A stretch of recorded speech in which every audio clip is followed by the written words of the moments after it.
పిడికెడి ఉప్పుతో ఆర్థిక సమస్యలు మాయం. ఎలా? ఇది ప్రాక్టికల్‌గా ఎంతోమందికి జరిగింది కూడా. అయితే ఏం చేయాలి?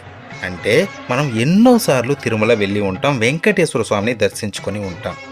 అయినా ఒక మాట, శ్రీవారిని చూస్తేనే ఏదో తెలియని ఆనందం కదా! ఈసారి తిరుమల వెళ్ళేటప్పుడు పిడికెడు రాళ్ళ ఉప్పును మీతో తీసుకెళ్ళండి. ఎలా అంటే ఒక చిన్న గుడ్డలో దానిని మూట కట్టుకొని మీ వెంట ఉండేటట్టు చూసుకోండి. అలానే శ్రీవారి దర్శనం చేసుకోండి. ఉప్పుకుండే లక్షణం ఏంటో తెలుసా? అది లక్ష్మీ కటాక్షం కలిగిస్తుంది.